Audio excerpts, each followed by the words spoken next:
News network में आपका स्वागत है। मैं हूं संस्कृति जैन। बिना देरी के शुरुआत करते हैं बुलेटिन की। लॉकडाउन में स्थितियों का जायजा लेने एसडीएम अतुल सिंह एवं अधिकारियों ने नगर गश्त की।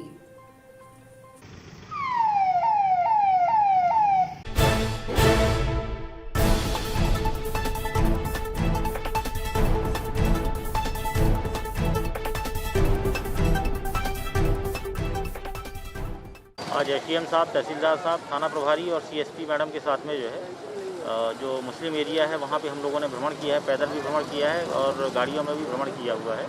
कुछ उनके जो लीडर्स हैं उनसे भी बात किए हुए हैं। जैसा कि जानकारी में है 13 या 14 तारीख को ईद है, तो उसी को लेकर के चर्चा किए हैं। ईद को लेकर के उनकी क्या तैयारियाँ चल रही हैं और बाकी लोगों को समझाइश भी दिए हैं और कल 12 बजे कंट्रोल रूम में मीटिंग भी बुलवाए हैं। 5-6 जो भी प्रतिनिधि मंडल हैं वो आएंगे, उनके साथ में हम ईद को लेकर के बैठक करेंगे। सरकार सुनेगी, इस उम्मीद में इंतजार के बाद आखिर आउटसोर्सिंग से रखे गए कर्मचारियों के सब्र का पैमाना छलक ही गया।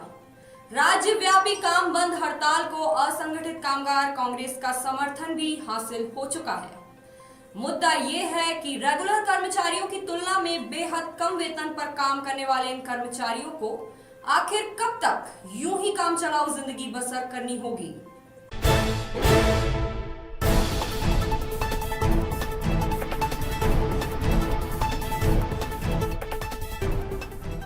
आज एमपीवी के आउटसोर्स कर्मचारियों की 1 दिवसीय हड़ताल मध्य प्रदेश के साथ साथ जिले में भी पूरी तरीके से सफल रही थी। आज सारी डीसीओ में आउटसोर्स के कर्मचारियों ने कार्यस्थल पर पहुंचकर काम का बहिष्कार किया। इन लोगों ने इस आज 1 दिवसीय हड़ताल के जरिए सरकार से और एमपीवी के अधिकारियों से ये मांग की है कि इस कोरोना महामारी में जब आउटसोर्स कर्मचारियों को वेतन भी काटे जा रहे हैं और कंपनियां छटनी भी कर रही हैं मध्य प्रदेश में अलग अलग जगहों पर, कम से कम इस महामारी के दौर में कंपनियों को ये काम नहीं करना चाहिए। और इसके साथ साथ इनको जो बोनस मिलता है, इस बोनस के भुगतान भी नहीं किए गए। वो प्रदेश स्तर पर ये मांग की है कि जो आउटसोर्स के कर्मचारियों को एक तो इनका जो न्यूनतम वेतन है वो वेतन दिलाया जाए, नंबर 1। नंबर 2, इनके जो बोनस की किस्त बकाया है उस किस्त का भुगतान कराया जाए और किसी का वेतन नहीं काटा जाए। अभी हमारी मांगे पूरी नहीं होती है तो इस आने वाले दिनों में हम पूरा कार्य बंद करके अपने घरों पर बैठ जाएंगे। खुशी की खबर है आयुष्मान कार्ड धारकों के लिए। सरकार द्वारा प्राप्त निर्देशों को अमल में लाते हुए प्रशासन ने जन सामान्य और गरीब तबके को बेहतर इलाज व्यवस्था देने के लिए प्राइवेट कोविड हॉस्पिटल्स में 20% बेड आयुष्मान योजना के लिए आरक्षित किए हैं।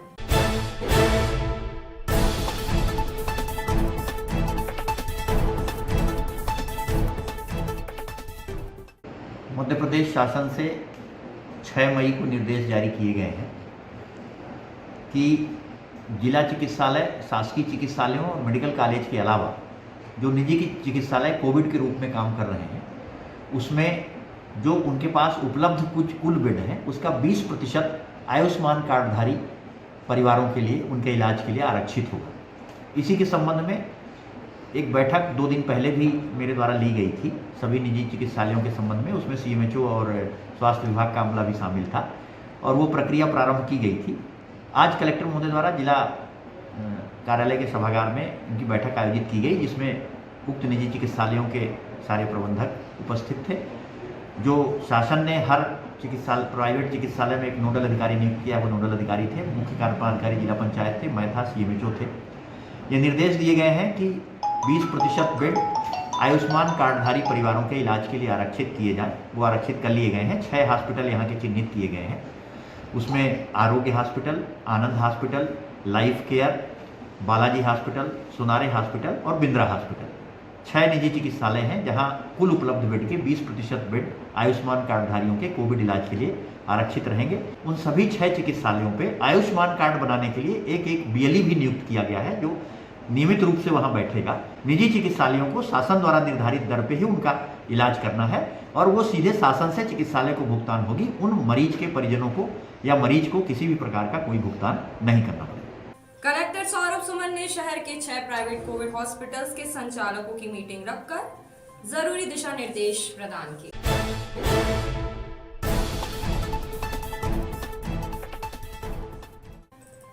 वर्ष 2020 में कोविड संक्रमण की फर्स्ट वेव के दौरान जिला जेल छिंदवाड़ा में 58 कैदी संक्रमण का शिकार हुए थे। यहां तक कि उप जेल अधीक्षक राजकुमार त्रिपाठी भी संक्रमण का शिकार हुए और उन्हें बचाया न जा सका।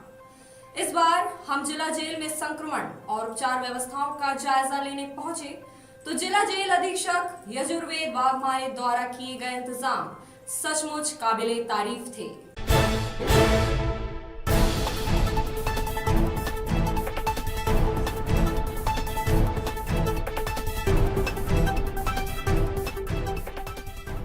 अभी तक 21 कोरोना पॉजिटिव पाए गए थे। क्योंकि अभी आप जानते हैं कि स्थिति बड़ी पैनिक थी, हॉस्पिटल वगैरह में व्यवस्था नहीं थी, तो हमने उनको यहीं पर रखा था और हमारे पास जो उपलब्ध था कोरोना का इलाज, उसके द्वारा हमने इनको दिया गया, जिसमें हम दोनों टाइम काढ़ा, गर्म पानी, भाप देते थे इनको, और पैरासीटामोल, मल्टीविटामिन, जो भी प्रिस्क्राइब चीज़ें होती है चिकित्सक के मार्गदर्शन में हमने वो सब चीज़ें दी है। और अभी हमारे पास केवल एक पॉजिटिव है। पिछले जो चरण की तुलना में पिछले चरण में 58 बंदी पॉजिटिव हुए थे और पिछले चरण की तुलना में इस बार हमारे पास ज़्यादा पैनिक कंडीशन नहीं है। हमने पुराने अनुभव से सीख लेते हुए इस बार बहुत अच्छी व्यवस्था करने का प्रयास किया है और ऊपर वाले का आशीर्वाद है कि उसमें उन्होंने सहयोग किया है और ज़्यादा हमारे पास पेशेंट नहीं आ पाए हैं। और पिछली बार जैसे हमें हॉस्पिटल और अस्थाई जेल का सपोर्ट नहीं था। पिछली बार हमने सारे बंदियों को हॉस्पिटल भेजा था और अस्थाई जेल भी थी जहाँ हम पॉजिटिव लोग को रोक के हमने यहाँ पर कंट्रोल किया था। किंतु इस बार हमारे पास ये दोनों सपोर्ट नहीं, हमने किसी भी बंदी को हॉस्पिटल नहीं भेजा था। केवल एकमात्र बंदी जिसका ऑक्सीजन लेवल 94 के नीचे गिर गया था उसे हॉस्पिटल भेजा था, वो भी स्वस्थ होकर जेल में वापस आया और उसकी रिहाई भी हो चुकी है। और अभी हमारे पास केवल एक ही कोरोना पॉजिटिव बंदी है और पूरा प्रयास रहेगा कि इस संक्रमण को बिल्कुल जेल में हम बंदियों को सुरक्षित रखें। जिला जेल में बंदियों के बेहतर स्वास्थ्य और बेहतर मेंटल कंडीशन के लिए जिला विधिक सेवा प्राधिकरण द्वारा योग एवं प्राणायाम की ट्रेनिंग दी जा रही है। ट्रेनिंग के लिए विशेषज्ञ योग साधक सेवाएं प्रदान कर रहे हैं। लॉक कर लें और अपने पंजों के बल खड़े होइए और ऊपर हाथ ऊपर लेने की कोशिश करें, पूरा खींचें,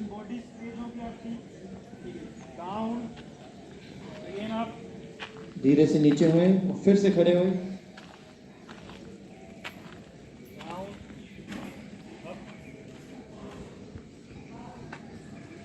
डाउन। अब आगे की तरफ झुकना है, पैर एकदम सीधे रहेंगे आपके।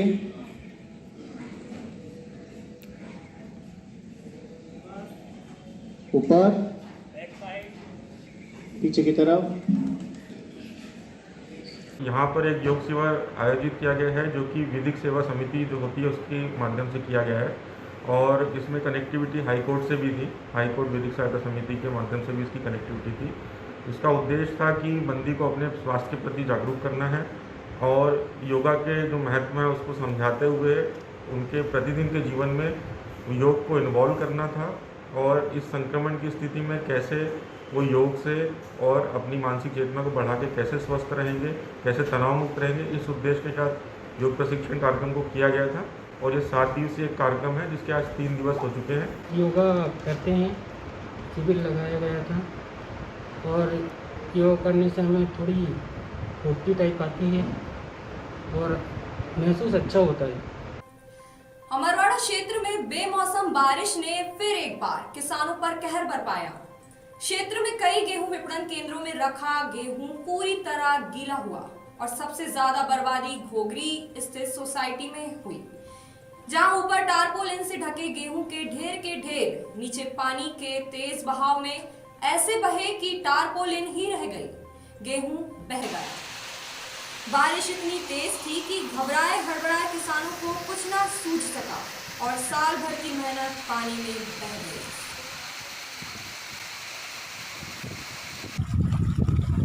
गेहूँ बह गई, गेहूँ, अरे पूरी गेहूँ बह गई, देख रहा जा, गेहूँ बह गई, गेहूँ।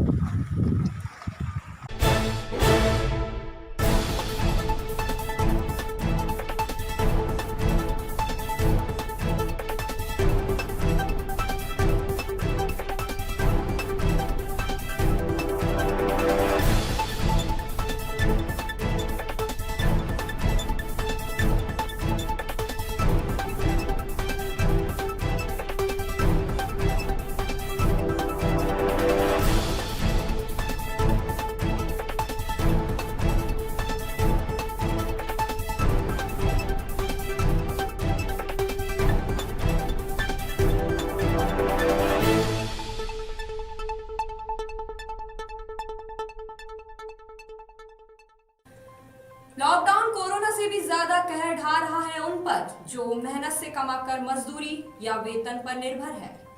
नो वर्क नो पे ये हालात हैं श्रमिकों के भी और आउटसोर्सिंग से कमाई कर रहे कर्मचारियों का एक एक दिन कहर का दिन बनकर गुजर रहा। पाटाढाना निवासी ने बिजली का बिल चुकाया अपनी पत्नी के जेवर बेचकर। मैं बिजली की बहुत समस्या है, इसके लिए मैंने नगर निगम में 4 बार आवेदन लगा चुका हूँ, पर नगर निगम से बोला जा रहा है कि यहाँ पे कोई आवेदन नहीं दिए गए। 181 में मैंने शिकायत किया तो 181 में जो झूठी खबर दे रहे हैं कि यहाँ पे कोई आवेदन नहीं लगी। और जो लॉकडाउन चल रहा है, दुकानदारी मेरी बंद है, मैं कहाँ से बिल पटाऊँ? 2700 रुपये बिल पटाया हूँ घर का जेवर बेच के। दुकानदारी बंद है, 2 महीने से धंधा पानी है ही नहीं मेरा। अब मैं क्या करूँ? बिल काट देंगे, बिजली काट देंगे बोले तो मैंने जेवर बेचा थोड़ा। चांदामेटा खेड़ापति माता मंदिर समिति द्वारा कोविड पीड़ितों के इलाज के लिए 1.5 लाख की सहायता राशि एसडीएम परासिया को सौंपी गई।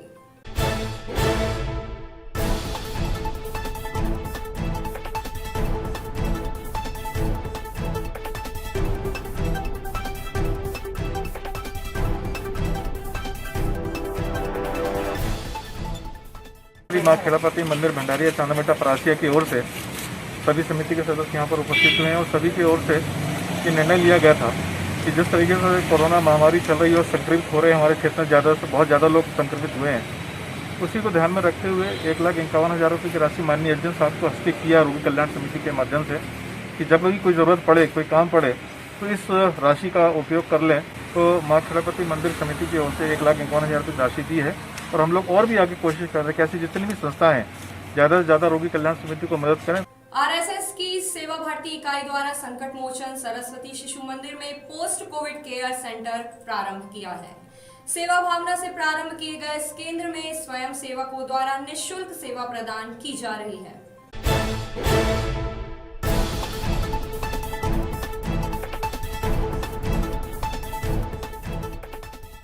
जिसमें जो मरीज अपना डॉक्टर में 6 दिन 7 दिन का इलाज करा लेते हैं और उसके बाद फिर वो अपने घर जाते हैं। घर में चूँकि उनकी जगह कम रहती है तो अन्य परिवार के लोग भी उससे उनको खतरा रहता है संक्रमण का।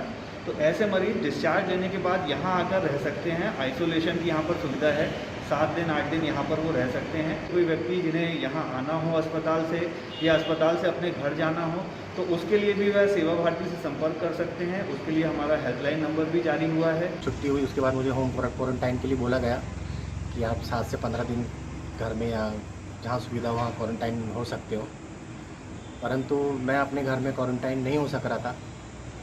छोटे बच्चे थे, बुज़ुर्ग है घर में फैमिली में और कमरों की थोड़ी प्रॉब्लम थी और आस पड़ोस वालों की में भी दिक्कत ना हो मेरी वजह से मुझे जानकारी मिली। मैं यहाँ से संपर्क किया, उसके बाद मैं यहाँ करीब 5-6 दिनों से हूँ। यहाँ प्राय सभी प्रकार की सुविधा है। सुबह शाम आपको गर्म भोजन मिल जाता है। सुबह नाश्ते में आपको चाय के साथ अंकुरित चने मिलते हैं। पाक रमजान के महीने में अल्लाह की इबादत रोजे रखकर की जा रही है। नन्हे मासूम भी रोजे रखते हैं और सबकी दुआ बस यही कि हे दुनिया के रखवाले, अब तू ही इस कायनात को बचा सकता है।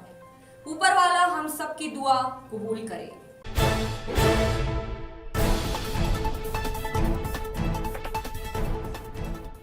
हम लोग बस यही दुआ करते हैं अल्लाह से कि जल्दी से जल्दी कोरोना वायरस खत्म हो जाए और सब लोग सही सलामत रहें। कभी हंसों का जिक्र होता था, कभी कोयल की बात सुनते थे, आज सिर्फ कोरोना खबर बनता है। उल्लुओं की भी सुनी जाती है। गनीमत है इंसानियत को इंसानियत याद आई, वरना लोग तो ऑक्सीजन को O2 कहते थे। दुर्लभ प्रजाति का उल्लू घायल मिला तो जीव मात्र पर दया का संदेश लेकर दीपक राज जैन स्थल पर पहुंचे वन विभाग की टीम के साथ और पवित्र मंत्र भी सुनाया। ऐसा पक्षी अगर आपको दिखे तो वो घबराहट में रहता है। एक तो इसको रात को दिन में दिखता नहीं है, तो इससे घबराए ना, सकुशल इसको रख दें। हमें या हमारे वन विभाग के साथियों को सूचित करें ताकि हम इसे नए जीवन दान दे सकें। धन्यवाद। और विशेष रूप से फ्लाइंग स्क्वाड से के कर्मचारियों का धन्यवाद और बुधोलिया जी का बहुत बहुत धन्यवाद कि उन्होंने तत्काल एक्शन लिया और इस प्राणी को बहुत सुरक्षित पहुंचाने की उनका स्टाफ व्यवस्था कर।